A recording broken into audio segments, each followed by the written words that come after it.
Badvel JV భవనం నందు దివ్యాంగుల పోరాట సమితి ఆధ్వర్యంలో సమావేశం నిర్వహించడం జరిగింది. ఈ సందర్భంగా రాష్ట్ర అధ్యక్షులు ఇండ్ల ఓబులేసు మాట్లాడుతూ రాష్ట్ర వ్యాప్తంగా వికలాంగుల పెన్షన్ల తొలగింపులో భాగంగా సదరం సర్టిఫికెట్ల వెరిఫికేషన్ చేసే క్రమంలో కడప రిమ్స్లో మానసిక దివ్యాంగురాల దగ్గర 10,000 లంచం తీసుకున్నట్లు పట్టుబడిన డాక్టర్పై రాష్ట్ర ఆరోగ్య శాఖ మంత్రి సత్యకుమార్ యాదవ్ ఉద్యోగం నుంచి తొలగించడం హర్షిస్తున్నామన్నారు. అదేవిధంగా గతంలో దివ్యాంగులకు సదరం సర్టిఫికెట్లు ఇచ్చే క్రమంలో లంచం తీసుకుంటూ అనర్హులకు కూడా ఇచ్చారు. ఇలాంటి డాక్టర్లను గుర్తించి ప్రభుత్వం చర్యలు తీసుకోవాలన్నారు. రాష్ట్ర వ్యాప్తంగా సర్టిఫికెట్ల సమస్యను ప్రభుత్వం పరిశీలించాలన్నారు.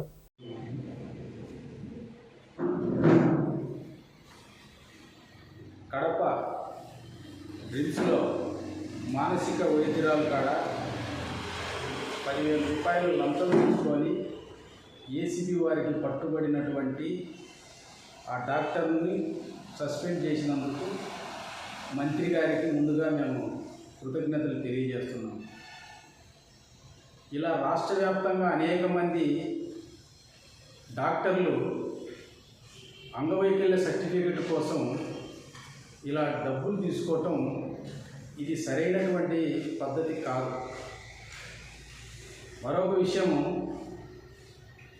యావత్ దివ్యాంగ సమాజానికి మేము ఒక విషయాన్ని మేము తెలియజేస్తున్నాం. సోదరులారా,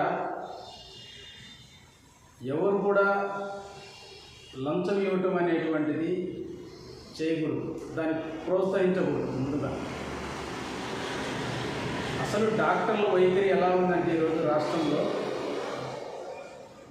అనర్హులకు సర్టిఫికెట్ ఇచ్చింది డాక్టర్లు. ప్రభుత్వం ఏం చెప్తుంది? అనర్హులను మేము వేరే వేస్తాము అంటున్నాం. ఈ డబ్బులకు తీసుకోవటం వల్ల అనర్హులను సర్టిఫికేట్ చేసి వాళ్ళు వికలాంగులు అని చెప్పి సర్టిఫికేట్ ఇస్తే పెన్షన్ అర్హులని వాళ్ళు పెన్షన్ తీసుకొని అనుభవిస్తారు.